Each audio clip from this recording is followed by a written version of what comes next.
Graças a Deus aqui estamos e vamos dar prosseguimento sobre as bem-aventuranças. No capítulo 5, verso 8, vamos falar sobre os limpos de coração. Bem-aventurados os limpos de coração, porque eles verão a... Vou ler de novo. Felizes os limpos de coração, porque eles verão a... Deus. Amém? Você crê nisso? Que se nós formos limpos de coração, nós veremos a Deus? Então nós vamos orar para que Deus, só Ele e Ele pode purificar o nosso coração. Amém? Deus amado, Deus querido, nós te agradecemos por esta oportunidade rica, preciosa, inigualável de estar aqui na tua casa de oração para louvar e bendizer o teu nome. Obrigado, Senhor, por mais uma semana de vida que tu tem concedido a cada um dos teus filhos e filhas que aqui estão e os que também não estão, Senhor. A tua providência tem nos alcançado, a tua graça tem nos abençoado e o teu amor tem nos atingido. Perdoa nossos pecados, Senhor, pois pecamos por pensamento, palavras e obras. Reconhecemos que somos pecadores, mas te pedimos perdão em nome de Jesus. E te pedimos também que venha nos abençoar na meditação da tua palavra nesta manhã, para que ela ache guarida em nossos corações e que a fé venha pelo ouvir e o ouvir a tua palavra. Nos concede esta bem-aventurança na nossa vida para o louvor da tua glória. É o que nós te pedimos em nome de Jesus. Amém, Senhor. Amém. Pode assentar, meu irmão, minha irmã. Eu louvo a Deus pela tua vida, por você estar aqui. Quero agradecer a Deus também por estar aqui. Sábado passado era para nós termos pregado, mas não pudemos cumprir a escala porque eu tive que acompanhar minha esposa no exame médico lá em São Miguel Paulista. Foi marcado para o sábado passado, não tinha outra data, mas aí eu falei com o pastor José, pastor Zezinho, coloque-me já no outro sábado para compensar o sábado que eu faltei, né? Então a gente não gosta de ficar devendo nada a ninguém, a não ser o amor com que nos amemos uns aos outros, né? É a única dívida que eu acho que o crente gosta, né? Que é de amar os irmãos. E aqui na igreja eu sou meio peregrino, né? Os irmãos me veem como revoado ou chuva no sertão, uma vez por mês, assim. Pastor Rivaldo aparece, né? Tal, né, Anderson? E aí a gente vem aqui congregar com vocês. O pessoal fica perguntando, pastor, onde é que o senhor congrega? Pastor, qual é a sua igreja? Tatuapé. É o único lugar que o tatu não anda de carro nem de metrô, ele anda a pé. É no Tatuapé, né? Então estamos aqui hoje, vamos meditar, amém? Tá com sua Bíblia aí? Pegue sua Bíblia, não deixa ela aí repousando, né, em banco esplêndido, não. Pegue ela para manuseá-la. Vamos falar sobre bem-aventurado os puros de coração, ou os limpos de coração. Estamos dando prosseguimento a essa série de mensagens, né, meditações nas bem-aventuranças, para entender o projeto e o querer de Jesus para os nossos corações. Quando Jesus, ele recitou, ensinou, pregou e falou o Sermão do Monte, o capítulo 5, 6 e 7 de Mateus, ele estava dando para os seus discípulos normas de vida, diretrizes para viver, mandamentos para se cumprir e orientações para se ter. Então ele começa, né, dentro do seu código de ética, de comportamento, de vida para os seus discípulos, ele começa falando das bem-aventuranças. E hoje vamos falar sobre essa. Bem-aventurados puros de coração ou os limpos de coração. O texto de Mateus é claro, né? Ele diz, bem-aventurado os puros ou limpos de coração, porque qual é a consequência? Eles verão a Deus. Então Jesus coloca aqui uma condição simples, clara, direta e objetiva, que se nós quisermos ver a Deus, mas não é ver Deus só quando Jesus voltar, ou quando nós tivermos uma revelação especial, que Deus aparecer para nós. Não. Se nós quisermos ver Deus em toda a nossa maneira de viver, em todos os dias da nossa vida, nós temos que andar perante Ele com um coração puro. Quando a gente vai definir pureza, a gente vê que pureza significa estar livre de sujeira ou mancha, né? Então, o que é pureza? Pureza é estar limpo de alguma sujeira, de alguma mancha, de alguma coisa que está contaminando determinada coisa, se assim podemos falar. Coração, nesse texto, o que Jesus quer dizer com coração? Porque hoje existe a religião do coração, né? Aquela religião que diz, não, Deus só quer o coração. E parece que essa religião prega que lá no céu vai ter um mural na Nova Jerusalém, onde vai estar pendurado nossos corações. Porque dá a entender que Deus só quer o coração e mais nada. E aí as pessoas usam essa expressão, Deus só quer o coração, para fazer as coisas mais absurdas que nós imaginamos no meio do cristianismo. Mas veja mesmo, coração, nesse texto, não significa apenas esse órgão muscular que bate, e graças a Deus bate no nosso peito. Coração significa a pessoa como um todo. Jesus está falando aí do ser como um todo. Quando ele fala bem-aventurados limpos de coração, nós podemos até traduzir ao pé da letra, bem-aventurados que têm uma vida pura, limpa, porque estes verão a Deus. E olha que coisa interessante, por que ele usou o coração? Em Marcos capítulo 7, confira aí na sua Bíblia, nós colocamos a citação aqui, mas por favor, confira na Bíblia. Em Marcos capítulo 7, Jesus disse que para o nosso coração ser puro, é necessário haver uma transformação. Por quê? Porque olha o estado do nosso coração. O nosso coração natural, a nossa vida natural, ela não é pura. Porque Jesus diz em Marcos 7, verso 21 e 23, ele diz assim, porque do interior do coração dos homens saem os maus pensamentos, os adultérios, as prostituições, os homicídios, os furtos, a avareza, as maldades, o engano, a dissolução, a inveja, a blasfêmia, a soberba, a loucura. E aí ele conclui, todos estes males procedem da onde? Procedem de dentro e contamina o homem. Ele está dizendo que nós, por natureza, somos impuros e pecadores. Na teologia bíblica não há aquela ideia, eu estava até comentando com a nossa irmã ali uma frase, né? Não há aquela ideia de que quando uma criança nasce é anjinho. Não. Nasce pecador. Davi disse assim, em pecado me concebeu minha mãe. Todos pecaram e afastados estão da glória de Deus. Não há um justo sequer. Todo ser humano, descendente de Adão, ao dar o primeiro choro,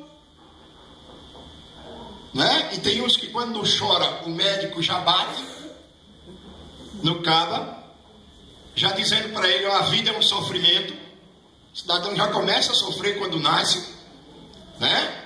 Mostra que todos, a Bíblia mostra que todos nós somos pecadores.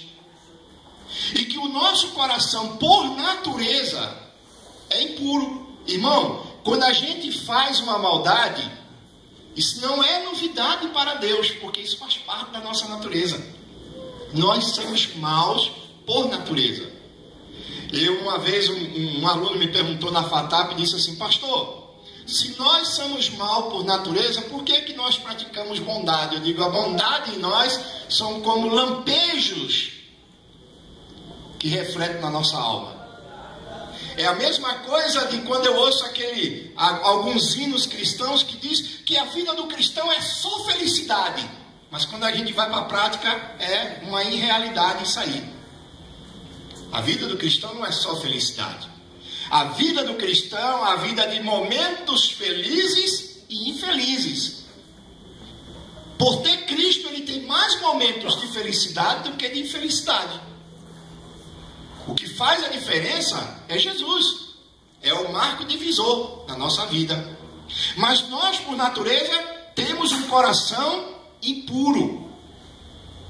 Ou seja, somos pecadores. E aí veja a lista macabra que Jesus dá aqui apenas nesse capítulo. E olha, não sei se você prestou atenção, mas a maioria dos males aqui ele coloca no plural. Ele diz assim, ó, porque do interior do coração dos homens, ele não diz de alguns homens, mas dos homens, genérico. Jesus aqui já está dando a ideia para o seu Sidney fazer a farmácia do genérico, né? Que ele já está generalizando aqui, né? A outra farma. Olha, e aí ele diz, dando uma radiografia do coração humano, ele diz, saem os maus pensamentos, os adultérios, as prostituições, os homicídios e assim por diante. É natural do nosso coração sair isso. É natural do nosso coração praticar isso. Não deveria ser. Mas aí vem uma coisa que nós aprendemos em João capítulo 16, verso 13, e no capítulo 17, verso 17. Quando somos convertidos, aí é que está a diferença. O homem natural, do coração dele sai isso com naturalidade. Mas quando nós somos convertidos, o Espírito Santo age em nosso entendimento e permite que a verdade nos guie para fazer a vontade de Deus. E aí, a obediência à verdade é que limpa o nosso coração.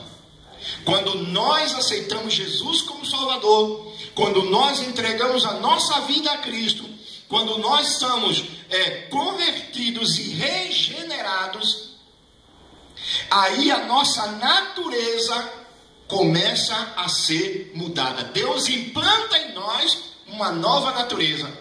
É por isso que lá em Provérbios Deus diz assim: filho meu, dai-me o teu coração para que vivas. Porque se o homem continuar levando a vida com esse velho coração, o final vai ser a morte. Para que haja uma mudança de vida, Deus pega o nosso coração, e a Bíblia dá a entender isso. Ele tira o velho coração e nos dá um coração novo, para que nós tenhamos condição de fazer a sua vontade. E como é que ele faz isso? Ele faz através da sua verdade revelada. O manual de transformação do nosso coração de impuro para puro é a Bíblia Sagrada. Olha o que Jesus diz em João 16, verso 13.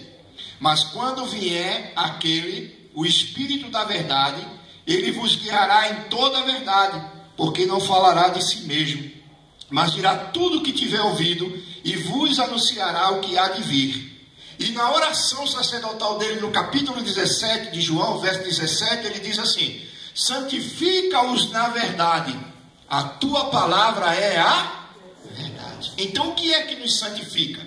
O que é que nos purifica? O que é que transforma a nossa maneira de pensar, falar e de proceder? É a palavra de Deus. Só através da palavra implantada em nós, impregnada em nós e praticada em nós por uma ação e o poder do Espírito Santo, é que o nosso coração consegue, ou nós conseguimos, ter uma vida limpa diante de Deus. Quanto mais nos aproximamos da palavra, mais a palavra vai mostrar quão pecador nós somos, mas não vai parar nisso. Ela também vai nos mostrar como sermos transformados através da verdade que é a palavra de Deus. O mundo pós-moderno hoje prega que não existe uma verdade absoluta, que a verdade é algo particular de cada um. Por exemplo, o Anderson tem a verdade dele, o Rivaldo tem a verdade dele. Se a verdade do Anderson satisfaz ele, amém. Se a verdade do Rivaldo satisfaz ele, amém. O Rivaldo não pode impor a sua verdade para o Anderson, nem o Anderson para o Rivaldo. Mas, biblicamente falando, não existe várias verdades. Só existe uma verdade, que é a palavra de Deus. E que todos nós, como cristãos, temos que nos submeter a ela. E aí é onde está: ou eu faço a minha vontade longe da palavra, ou usando apenas algumas partes da palavra, ou eu procuro fazer a vontade de Deus para o louvor da sua glória, baseado na sua palavra. Então, bem-aventurados os limpos de coração, porque verão a Deus. Mas o nosso coração não é puro, o nosso coração não é limpo. Mas por que então a Bíblia vai mostrar para nós que a pessoa que é limpa de coração, que é pura de coração, ela é bem-aventurada, ou ela é feliz? Por que será que ela é feliz? Porque Jesus dá o segredo. Volta lá no texto original, lá no primeiro lá, pode ser? Olha a consequência, ele diz: bem-aventurado, feliz os limpos de coração, porque qual é o benefício dele? Porque eles verão a Deus. Mas verão a Deus não de forma teórica. Jesus está dizendo que verão a Deus em toda a sua maneira de viver. Então, por que eu devo buscar ser puro de coração? Por que eu devo buscar ser limpo de coração? É porque a maior consequência e a maior bênção que eu vou obter disso, desse esforço, dessa luta, é porque eu verei a Deus. E para o cristão não tem algo mais importante na vida do que ver a Deus. Ver a Deus é o alvo da nossa existência. Os que procuram ser obedientes à verdade e buscam a pureza para o coração, estes estão evidenciando em sua vida que estão buscando a Deus e de que Deus faz parte da vida deles. Ora, se o meu coração não é puro e o Espírito Santo usa a verdade para purificar o meu coração, e eu obedecendo a verdade eu verei a Deus, aí o que Jesus diz em João 14, 21? Confira aí, por favor, na sua Bíblia. A citação está aí, né? João 14, versículo 21. Ele diz assim, olha que coisa interessante, como Jesus leva a obediência à verdade e o desejo de obedecer à verdade a sério. Ele diz assim: aquele que tem os meus mandamentos e os guarda, como é que ele conclui a primeira parte? Esse é o que? Me ama. Jesus está dizendo assim para nós: olha, não adianta você ter os mandamentos, não adianta só você ter os mandamentos. Ter os mandamentos é importante, e todos nós temos os mandamentos. Na sua Bíblia ainda tem Êxodo 20?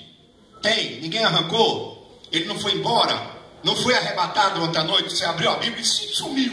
Meu Deus, Êxodo 20 foi arrebatado. Os mandamentos ainda estão aí.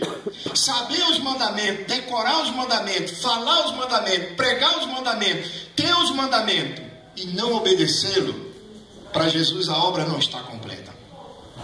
Porque para ele é claro quando diz: aquele que tem os meus mandamentos e os guarda, esse é o que me ama. Então, irmãos, guardar mandamento, guardar os mandamentos de Deus, é prova de que nós amamos Jesus. Mandamento não foi dado para salvar, mandamento foi dado para santificar, para nos ensinar o caminho da obediência e do amor. E a primeira pessoa que os mandamentos nos ensina a amar é a Deus. Na Bíblia é incoerente quando uma pessoa diz que ama a Deus e não obedece os seus mandamentos. Para Deus isso é chamado de incoerência. Porque Jesus é taxativo nisso aqui. É taxativo nisso aqui. Eu li um livro de um pastor presbiteriano chamado A Graça que Transforma, e ele coloca lá, num dos seus comentários, ele diz assim: quando um cristão diz que ama a Deus e não obedece os seus mandamentos, ele está se contradizendo e lançando a verdade por terra. Então veja, aquele que tem os meus mandamentos e os guarda, esse é o que? Me ama. Aí veja o resultado daquele que ama a Deus. Ora, aquele que ama a Deus vai buscar a Deus com um coração puro, vai se esforçar para estar diante de Deus com um coração puro. Aí ele começa a dizer: e aquele que me ama, olha aí a consequência, será amado de meu Pai. Aí ele diz assim: se ele não tiver só conformado com o amor do Pai, eu também o amarei. Então veja, aquele que faz e busca a vontade de Deus em espírito e em verdade, ama Jesus, é amado pelo Pai, é amado por Jesus, e aí no final a bênção maior. E ele diz assim: eu o amarei e me manifestarei a Ele. É promessa de Jesus andar com aqueles que buscam ter um coração puro, limpo e que andam em obediência. É promessa de Jesus estar com ele todos os dias até a consumação dos séculos. Então veja que Jesus promete se manifestar a ele. Se manifestar na alegria, se manifestar na dor, se manifestar na saúde, se manifestar na enfermidade, se manifestar no problema, na solução, na hora que canta, na hora que chora. Jesus está dizendo: se você me ama, eu te amarei e me manifestarei a você. Muito bem. Então, a pessoa que é puro de coração, ele é bem-aventurado por quê? Não porque ele é puro em si, mas porque ele verá a Deus agindo em sua vida. Mas aí vem a grande pergunta: como nos tornarmos puros de coração? O que é que eu devo fazer para me tornar puro de coração? Eu coloquei aqui 3 coisas ou 3 atitudes que nós devemos tomar. Primeiro, só uma pessoa que reconhece que é pobre de espírito, chora pelos seus pecados, empenha-se em ser mansa, justa e misericordiosa, pode ser pura de coração. Ela precisa nascer de novo. Ninguém pode ser considerado puro de coração se ainda não for lavado por Jesus. Então veja, para eu ser puro de coração, para eu ter um coração puro ou limpo, eu preciso reconhecer que eu preciso nascer de novo, ser lavado pela água do Espírito, que é a palavra de Deus, e ser purificado pelo Senhor Jesus Cristo. Enquanto eu não admitir isso, meu coração jamais será purificado. É por isso que Paulo fala aos Efésios, no capítulo 5, verso 25 e 26, Paulo ensinando aos maridos e esposas, ele diz assim: vós, maridos, amai a vossas mulheres como também Cristo amou a igreja, e a si mesmo se entregou por ela. Aí ele diz: para que Cristo se entregou pela igreja? Para a santificar, purificando-a com o lavar da água pela palavra. Paulo está dizendo que Jesus usa a palavra para nos lavar e nos purificar. No Salmo 119 há uma pergunta que o salmista faz. Ele diz assim: como manterá o jovem puro o seu coração? Aí ele dá a resposta: observando conforme a tua palavra, Senhor. Lá mais na frente, do verso 105, o salmista diz: lâmpada para os meus pés é o que, irmãos? A tua palavra, e luz para o meu caminho. Só a palavra, irmão. Igreja não transforma, pastor não transforma, cantar não transforma, pregação não transforma, pregador não transforma, apenas ajuda, dá um empurrãozinho. Mas o que transforma mesmo é a palavra de Deus. Eu digo até uma coisa aqui, os irmãos e as irmãs podem até me ter como radical, mas eu falo isso com toda a convicção da minha alma. Irmão, ter uma religião, vir à igreja, cantar, né? Ter o cartão no nome de chamada da igreja, fazer parte de uma comunidade evangélica, cristã, católica. Satanás não se preocupa com nada disso. Talvez até ele incentive alguns a praticar uma religião, de toda a força. Mas o que incomoda mesmo é o crente que tem vida baseada, guiada e orientada pela palavra. Quando Jesus foi lutar contra o inimigo, Jesus não chegou lá cantando um hino do brado para expulsar o diabo. Não chamou o Anderson lá antes, dá uma força aí, toca um louvor aí que nós vamos ter esse capeta para correr. Ele não sapateou diante do diabo, ele não disse palavras como mantra, né? Ou confissão positiva, não. Ele usou a palavra, porque a palavra é a espada do Espírito que destrói o inimigo das nossas almas, que corta o seu laço, que apaga os seus dados, que desfaz as suas artimanhas. Ah, pastor, o senhor está dizendo que cantar, vir à igreja não tem importância. Não estou dizendo isso. Isso é prática da palavra. Se isso que nós fazemos não estiver base na palavra e não estiver sendo praticado pela palavra, aí sim eu digo, não vale nada. Porque se teu cântico não estiver de acordo com a palavra, não chega aos ouvidos de Deus. Se a tua oração não for baseada nas promessas de Deus e nos princípios da palavra, Deus não a escuta. Porque tudo tem que estar baseado na palavra. A palavra é o alicerce da nossa fé e da nossa prática. E aí Paulo está dizendo assim, olha, só existe um meio de nós nos purificarmos e termos uma vida pura. É através da palavra de Deus. É por isso que tem crente quando vai ler a Bíblia, o crente senta na frente da televisão, vai assistir um filme, ele assiste lá 1, 2 horas, nem pestaneja. Vai assistir um jogo de futebol, final do campeonato, ele senta lá, 90 minutos, tem prorrogação, ele fica lá, tem pênalti, ele bate o pênalti junto com o jogador. E quando termina, ele não tem energia para comemorar. Mas quando ele vai ler a palavra, 2 minutos, bate um sono, dá uma canseira. Tem crente até que chora sem querer.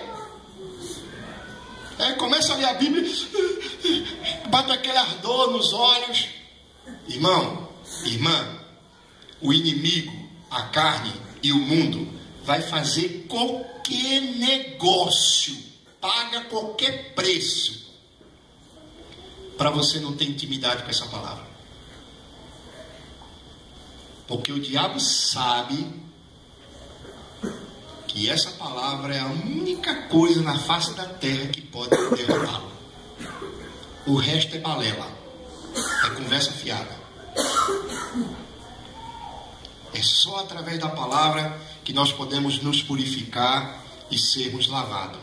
Segundo, qual é o segundo passo que eu tenho que dar, ou o segundo ato que eu tenho que realizar ou fazer para ter um coração puro? Evitando o que vai sujar ou dividir o meu coração. Eu devo ser vigilante. Tudo que há na TV, tipos de música que ouvimos, influência dos amigos, nas coisas que lemos, pensamos, vemos, escutamos, tudo aquilo que eu ver que vai me contaminar, que vai me levar a ter uma vida impura, eu devo evitar. Eu acho interessante que tem cristão que é assim, irmão, fuja do mal. Fuja do mal. Ai, meu Deus, o cara vai passando numa rua aqui, tá um forró bodó danado lá na ponta. Aí o irmão diz, não passe nessa rua não, que você vai pecar. A Bíblia não diz não só para nós fugirmos do mal. A Bíblia diz para a gente fugir até da aparência dele. Tem crente que está fugindo do mal, mas não está fugindo da aparência dele. E a Bíblia diz que nós temos que fugir da aparência e do próprio mal. Ora, se tem algo na TV que me contamina, se tem algo nas músicas, né? Crente cantando funk, ó. Meu Deus do céu. Cheguei um dia desse, tinha um irmão cantando um pancadão na casa dele. E eu fazendo até o sozinho. Rapaz, tá animado, né? Quando ele me viu, parece que ele recebeu a unção do gago, a língua deu um nó e tal. Ele, coitado, ficou todo sem graça, aperreado, como diz na minha terra, né? O pastor, o senhor que tá aí, eu digo, graças a Deus, sou eu mesmo. Estraguei o pancadão, né, mano? E olha, né? Com aquela coisa assim, aquelas músicas duplo sentido, irmão, tudo aquilo, evite tudo aquilo que vai sujar ou dividir o seu coração. Jesus disse assim, cuidado naquilo que você expõe os olhos, porque os olhos são as janelas da alma. Jesus disse isso. Cuidado, zele pelos seus olhos, não é? Não só usando óculos ou bom colírio, mas principalmente os olhos da tua alma. Cuidado. Se você colocar o olho numa coisa e ele vai te fazer pecar, não coloque a segunda vez. É como dizia um velho professor meu do antigo IBAP, Instituto Bíblico Adventista da Promessa. Ele dizia assim, vocês meninos, que vocês pastores, se vocês olharem para uma menina a primeira vez e na segunda vez que vai fazer besteira, já não vai mais. E ele estava certo. Jesus disse, se teu olho te faz pecar, foi o que ele disse, arranca. Ele não está dizendo para a gente se mutilar, ele está falando uma figura de linguagem. Ele está dizendo assim, se você bater o olho num carro e vai cobiçá-lo, não olhe mais para ele. Se você olhar para o gato do irmão, tiver com vontade de levar ele no final do culto, não olhe mais para o gato. E se ele tiver um papagaio que canta e prega, está melhor. Porque minha tia tinha um papagaio que era crente, viu? Minha tia tinha um papagaio lá no Nordeste. Quando você chegava, ele falava, senhor, meu pastor, não faltará. E a gente ficava olhando muito para ele. Ela dizia assim, louro, como é que se diz para o irmão? Pai do Senhor. Minha tia passava o dia todo querendo converter aquele papagaio, aquele louro, entendeu? Então veja, evite tudo aquilo que divide o seu coração, tudo. Se você vai ler um artigo e vai te contaminar, pare de ler. Se você vai assistir um programa, vai te contaminar, não assista. Desvie o seu olho, desvie a sua mente, desvie a sua alma daquilo que vai lhe prejudicar. Tire a sua alma. Mas aí, muitas vezes, a gente não consegue. A gente não consegue. Aí o que é que a gente tem que fazer? A gente tem que fazer a operação substituição. Ou seja, se a minha alma, o meu coração está contaminado, impregnado de coisas ruins, eu vou fazer um trabalho de limpeza e substituição. Aí veja o que Paulo diz em Filipenses 4, verso 8. Confira aí na sua Bíblia, por favor. Ele diz assim, ó: quanto ao mais, irmãos meus, tudo que é verdadeiro, tudo que é honesto, tudo que é justo, tudo que é puro, tudo que é amável, tudo que é de boa fama, se há alguma virtude, se há algum louvor. Aí como é que ele conclui a frase? Nisto pensai. Amém? Olha, ele está dizendo, olha, enche a tua mente de coisas boas. Enche a tua mente de coisas que edificam. Comece a fazer um processo de santificação na tua alma. Comece a fazer um processo de purificação com a ajuda do Espírito Santo, com a palavra. E substitua tudo aquilo que é ruim. Vá colocando coisas boas. E com o tempo as coisas ruins irão sair. E as coisas boas estarão impregnadas na tua alma. A tal ponto de que quando algo mal vier, a reação natural será rejeitá-lo e descartá-lo. Porque a tua alma estará cheia de coisas boas. Então Jesus está dizendo, bem-aventurados os limpos de coração, porque eles verão a Deus. Terceiro, o que é que eu devo fazer para ter um coração limpo e puro? Eu devo me aproximar de Deus cada vez mais. Cada vez mais. Confira aí na sua Bíblia, Hebreus 14, 12. Veja aí, por favor, procure aí na sua Bíblia. Olha o conselho que Hebreus dá aí. É Hebreus 12, 14, se não me engano. Acho que é o inverso, 12, 14. No livro de Hebreus, ou na carta aos Hebreus, ou a epístola aos Hebreus. Tem tanto nome, né? Vamos lá. Olha aí o que ele diz, ó. Esforcem-se, para quê? Para viver em paz com todos e para serem santos. Sem santidade, ninguém verá o Senhor. Por que será que nós não temos visto Deus agindo de maneira mais real, concreta, podemos dizer assim, palpável na nossa igreja e na nossa vida? Porque nós não temos o santificado, irmão. A santificação em alguns grupos evangélicos se resumiu ao cabelo grande, a não usar calça, a não usar bijuterias. Eu também não aconselho nenhuma mulher a usar bijuteria. Se ela puder usar joias legítimas, use joias legítimas. Fica mais bonita ainda, né? Claro, né? Então não vou aconselhar, né? Se eu pudesse dar as mais caras joias para minha esposa, eu daria. Ela andar mais bonita do que ela é, né? Então veja, se resumiu a isso. A santificação em alguns grupos cristãos se resumiu mais ao exterior do que ao interior. E na Bíblia, a santificação começa de dentro para fora. Ou seja, na Bíblia, o que a Bíblia ensina sobre santificação? Que a tua maneira de falar, a tua maneira de comer, a tua maneira de beber, a tua maneira de estudar, a tua maneira de negociar, a tua maneira de viver, de vestir, de agir, é reflexo do que está aqui. Se isso aqui é transformado pela palavra de Deus, essa transformação interior vai refletir no exterior. Se teu coração é santo e busca a santificação, vai se revelar nos teus negócios, vai se revelar na tua maneira de falar. Você pode até, por um ato assim de nervosismo, né, de desequilíbrio, falar um palavrão. Pode acontecer. Você pode cair em tentação, alguém te provocar, tá bom? Você é filho de uma mulher santa, né? Você pode até falar isso, né? Dizer o contrário, né? Para não pecar, né? Você pode até ter reação, só que tem uma coisa: você pode até falar, mas a tua alma depois não vai se sentir bem. Você vai ficar incomodado. Se o Espírito de Deus estiver verdadeiramente trabalhando no teu coração e na tua vida, e a palavra de Deus estiver em você. Agora, se você falar e for normal, e ao terminar uma você já engatilhar 100 para matar o caba que está te ofendendo, aí, meu irmão, só a graça. Você está em estado crítico e mau. Mas quem anda em santificação, e ele diz assim, sem a qual... E o que é que a gente faz para se livrar desse versículo? Muitas vezes eu vejo isso os pregadores pregando, meus colegas de púlpito. Ah, irmão, se a gente não se santificar, quando Jesus vier, ninguém vai ser salvo. Mas o escritor não está falando da volta de Jesus aqui, não.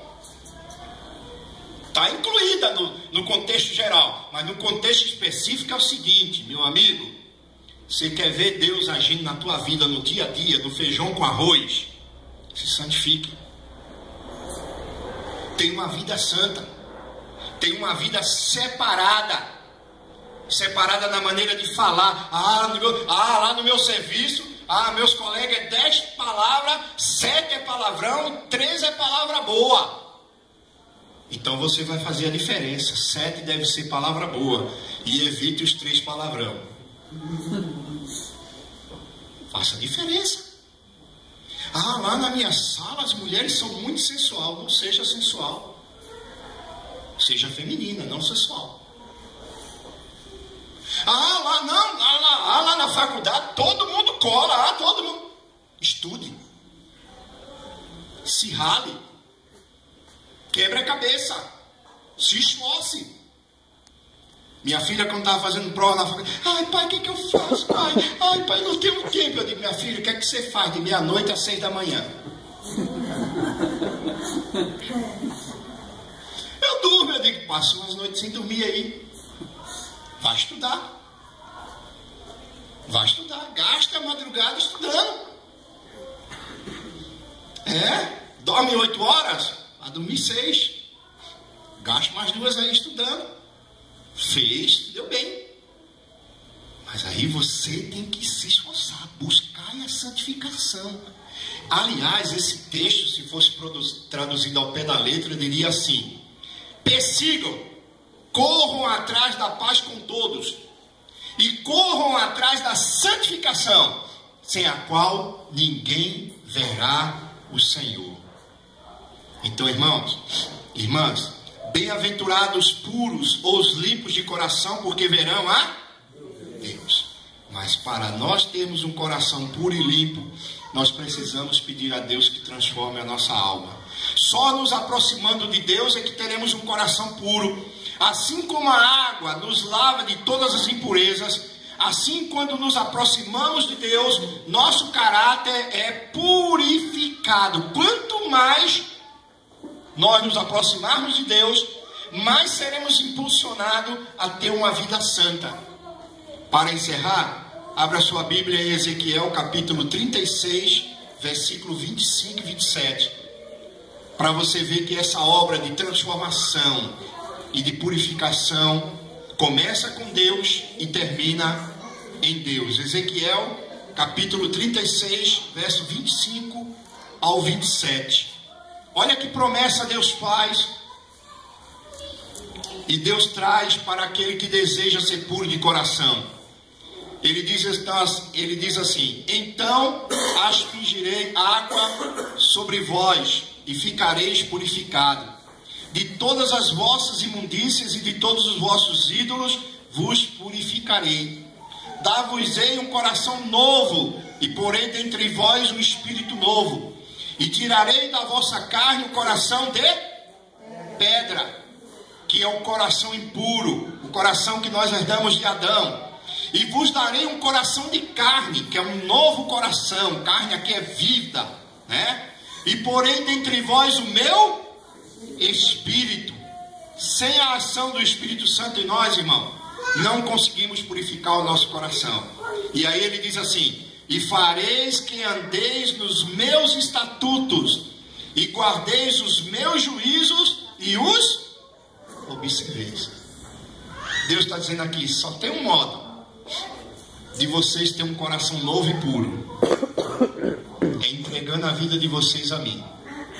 Só há um meio de vocês terem uma vida limpa, é deixando eu colocar o meu Espírito em vocês, habitando em vocês e agindo em vocês, porque vocês de vocês mesmos não têm essa força. E só tem uma forma de vocês guardarem os meus mandamentos, preceitos e estatutos: é pela ação e graça do divino Espírito Santo. Porque se você prestar atenção, tudo ao nosso redor contribui e nos empurra e nos leva a ser desobediente. Só tem um que nos dá condição de nadar contra a maré ou contra a correnteza, de fazer a piracema, subir o rio ao contrário do leito: é o Espírito Santo de Deus. Amém?